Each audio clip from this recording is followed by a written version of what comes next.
Yeah, I totally disagree with the NCAA's determination on this. We're going to have guys 28, 29 years old playing college football. Like, what's the point? This really does put so much more pressure on the transfer portal.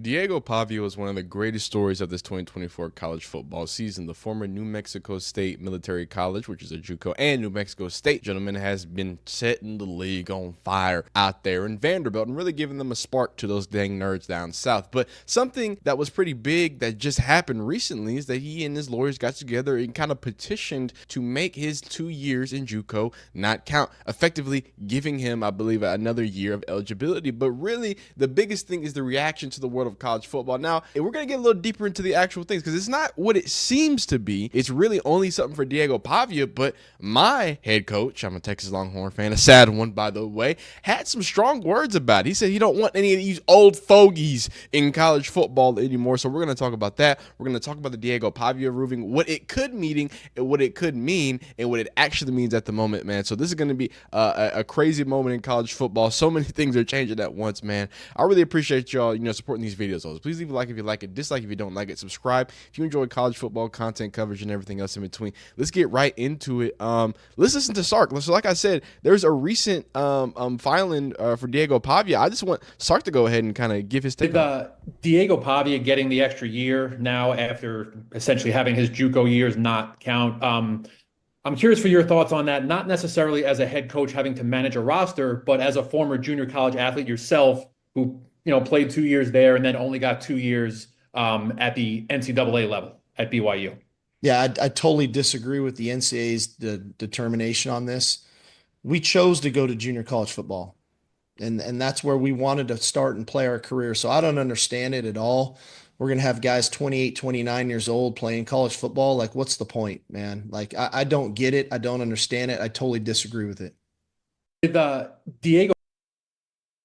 That look, I think those are strong words, and I wouldn't expect that from Steve Sark because Sark is a very new age type of guy, right? He embraces, the transfer portal. Texas got big NIL funds, dog. Like Matthew McConaughey is just dropping bags over here. But no, in all seriousness, like I was surprised by that answer, especially him being former JUCO, XYZ, LMNOP, right? I think a lot of people immediately saw all the benefits of it for these JUCO players, but like he's alluding to, we just got out of it. We finally got out of the Ovid years. I don't want to say the C word. I'm not sure if YouTube's still being weird about it. We got out of the 19 years, right? And that just stopped, right? We still have Cam Rising who could come back. DJ Yuga, I can't say his last name. DJ U. I think he could have came back if he petitioned and got an extra year. He's been in college football since I think like 2018.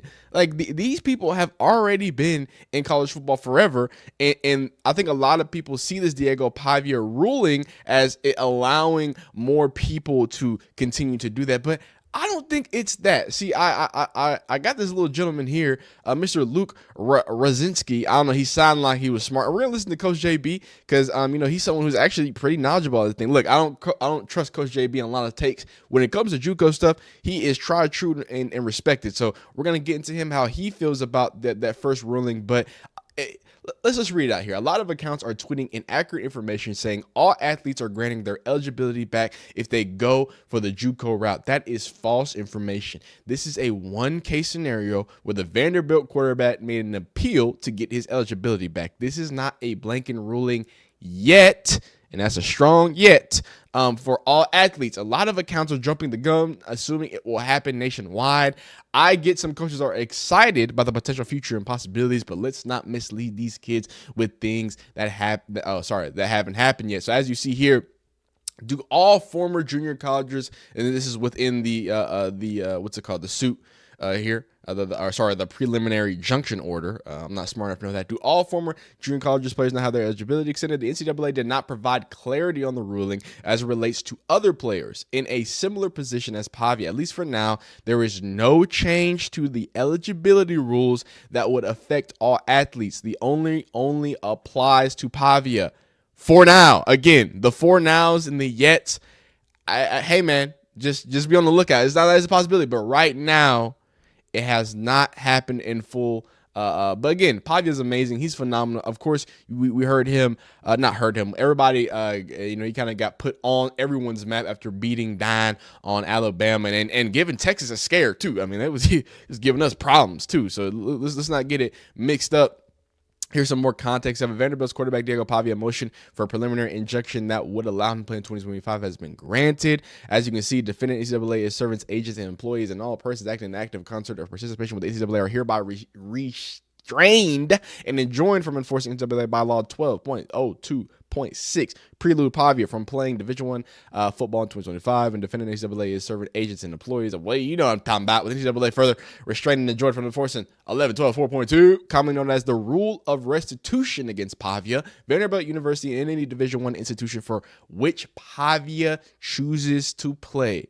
It is so ordered. So that's the crazy part about this is Pavia technically could transfer out, but we've kind of laid the groundwork. You know, one of Diego Pavia's attorney has Vanderbilt's MBA. The other has a JD from Vanderbilt Law. The full force of Vandy nerds has now been unleashed to make us a football school. That's phenomenal. Giving Diego Pavia another year. But it has a lot of positive, negative, and overall consequences. So if we have time, we're going to watch some JUCO film because they be getting crazy because there's some dogs out there, right?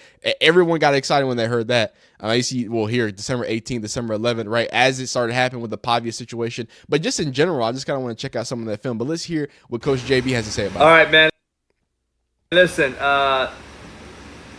Diego Pavia has filed a suit, and the court case was ruled on, and apparently junior college eligibility will not count against your four-year eligibility. This is a huge issue. A lot of people out here are liking it. Right now that I'm looking into it, as the same day the national championship, Hutch versus Iowa Western, is being played, this rule has come down. And listen, a lot of people on social media are tagging me because of my JUCO association. But listen, I'll be breaking this down tomorrow on the Coach JB Show with Big Smitty. I don't like it right now. I think it's going to implode high school recruiting even further. It'll implode JUCO. This is the beginning of the end of junior college as we know it. And I don't believe the NCAA, the non-caring assholes of America, again, have not forward thought this. They're making these haste decisions to enhance the portal, which will eventually dry out. And you will need fresh blood in high school and JUCO kids. So this is going to eliminate Division I transfers to bounce back into JUCO, which used to be the portal as we knew it. Now it's the portal that sits there with 6,000 kids in it. Mind you, there's only 131 Division I playing schools, so do the math. These kids are sitting there for no reason. Now you can go JUCO for 2 years. It doesn't count against your eligibility. Is that a good or a bad thing? First of all, can you redshirt in JUCO? Does it count? Are they going to eliminate transfer courses? So I can see the NCAA eliminating transfer classes from junior college to the four-year level. This is a huge issue. I'm reading into it as we speak, but as of right now, I don't believe the NCAA has forward thought this. I believe this is another huge, grave mistake.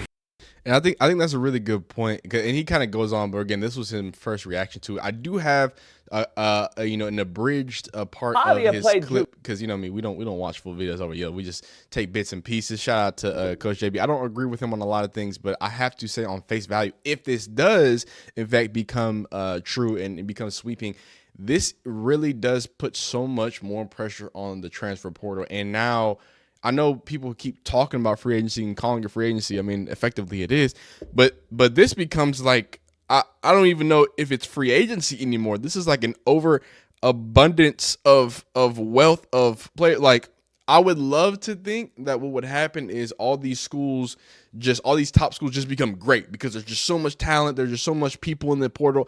I don't think that's what's going to happen. I think with shortening rosters and putting more people to be, at this point, we're influencing people to be able to hop in the portal saying, oh yeah, you got 2 years. If you go to hop in JUCO, that just won't count. Not what it used to be for Cam Newtons and the Tank Dells and the, what's it called? Herschel Walker. Well, not Herschel Walker. Not Walter Payton, no, Walter Payton with HBCU.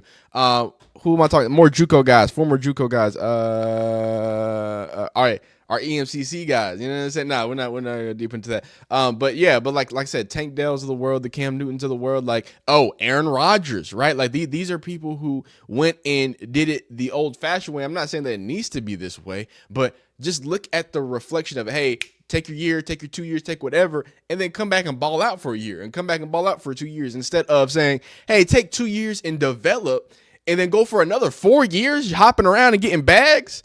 It's crazy. The high school, like, what does a high school player do? What do they do? Well, I'm supposed to compete with a dude that has 2 years of football experience, who's been playing against other people who are about to hop in the portal and go to D1 schools? It's crazy, dog. But let's hear the other half of kind of what JB was saying. JUCO. And so, just for instance, Jermaine Johnson played for me for 2 years at Independence Community College. Okay, shout out to JUCO. They played the national championship last night. Hutchinson JUCO, who I 3-1 against, won the Natty, and they beat Iowa Western, who I was 0-1 against. But anyway, I don't know if they'll see those games anymore like we watched. It was on ESPNU. Good vision for the JUCO world. ESPN has them on. It's a big-time night for those kids.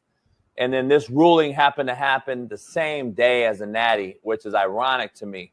But this Diago Pavia kid played JUCO, went to a 4-year, went to New Mexico after he went to New Mexico Military JUCO, who won the Natty, by the way, when he was there. My post last night thinks that the NCAA, the Non-Carrying Nationals of America, were actually fighting to keep the rule status quo. That's fine and dandy. You can think the NCAA was trying to fight this rule all you want. But remember, this was not a monetary lawsuit.